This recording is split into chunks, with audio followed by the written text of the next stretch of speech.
How do you feel when you see people dressed like this? Are you confused? Ambivalent? A little frightened? It's known as cosplay, a Japanese term for dressing like Deadpool. Alright, that's not what it actually means, but seriously, there are an awful lot of Deadpools, like way more than you would imagine. There's always too many Deadpools. But no matter how you feel about cosplay, there's no denying, some of these costumes are super impressive. You see people that are individuals making costumes like you would see in a movie. It's just a whole like separate underground subculture, the work that goes into these costumes. I mean, you see costumes that would just rock your world, really. I'm Wes Hadget. I'm a comic here in Boston, and a lifelong geek. But what does it really mean to be a geek? There's a lot to explore.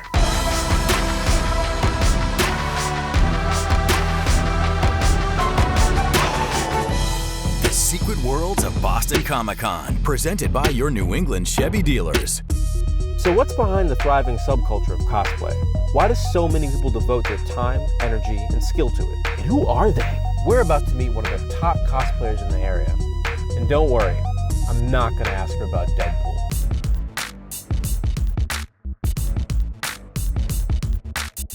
Hey, how you doing? Pleasure to meet you. Oh, thank you so much for having us. Meet Christy, a cosplayer known as Koi Fish Asylum. Whoa, this is really intense. My Harley Quinn hammer that I made out of foam. Lady from Devil May Cry. I made this all out of PVC pipe. Believe it or not, these are pearl details that I painted. I've done Darth Talon, Ayla Secura, Harley Quinn from the original Suicide Squad comics. And as you can see, the little daggers come out and everything. That is intense. What is cosplay?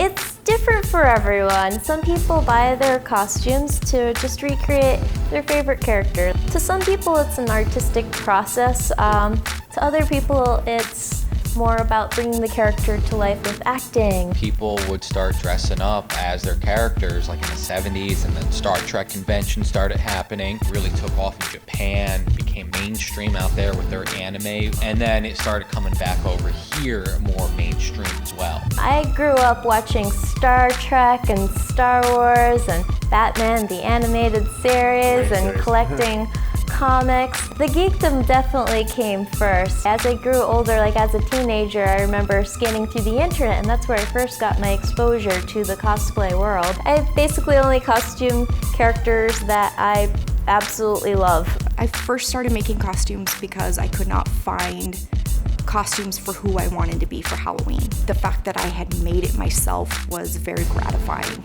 I've wanted to be Evelyn since I was a little girl, and she was just amazing.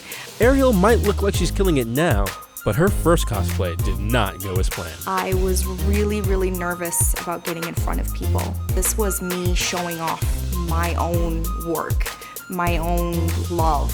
I wasn't comfortable with my body, I wasn't comfortable with me, I wasn't ready to show off my costumes, I'm not that good, I don't want to do this. I chose a character from X-Men, I'm a huge X-Men fan. Blink from X-Men Days of Future Past. She opens portals. So I just designed the jacket, I did all the beadwork.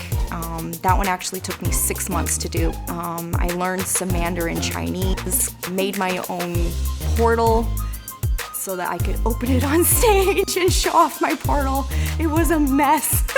I got up on stage, I showed off my costume, I opened my portal and it wouldn't open.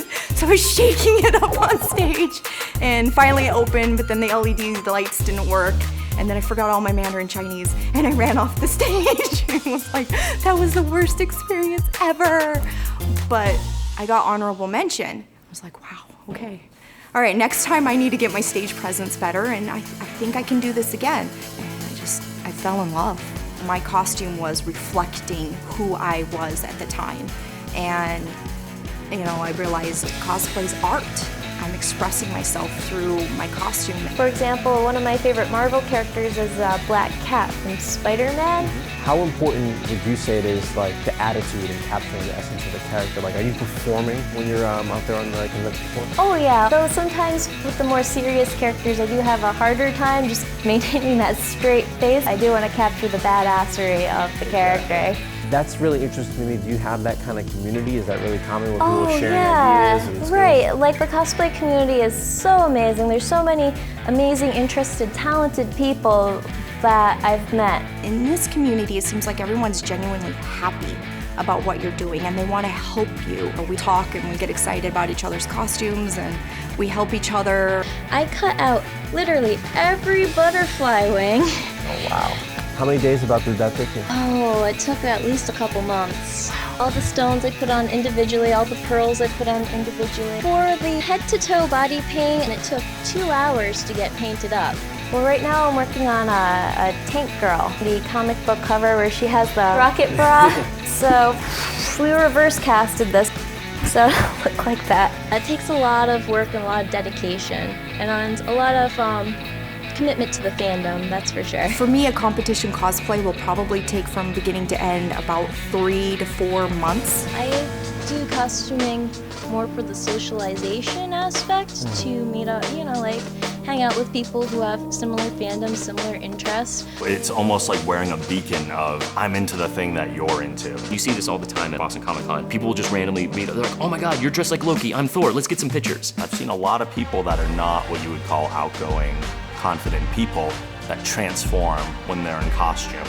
And it's an opportunity for them to almost try on a different skin for a while. Women still have pressures to be very prim and proper and quiet and don't speak up and don't do this and don't do that.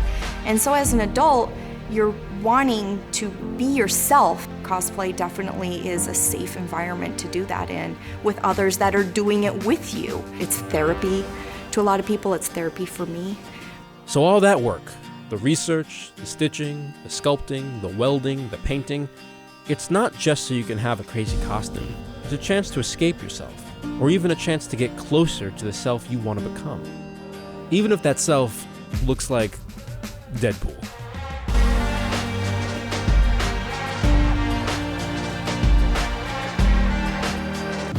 Plugs. Don't miss the nationally famous cosplay costume contest, plus the brand new launch of Cospace, a special designed area for all things cosplay, only at Boston Comic Con, August 12th through the 14th at the Seaport World Trade Center. I made these out of foam, believe it or not, and I use them in my costumes all the time. They're like lightweight, comfortable, they last all day. These are probably one of my most popular products that I sell at conventions. And of course, you can check out my book, Questions for Terrible People, dropping October 1st, available now for pre-order on Amazon.com. I'm Wes Hazard. Catch you on the flip side.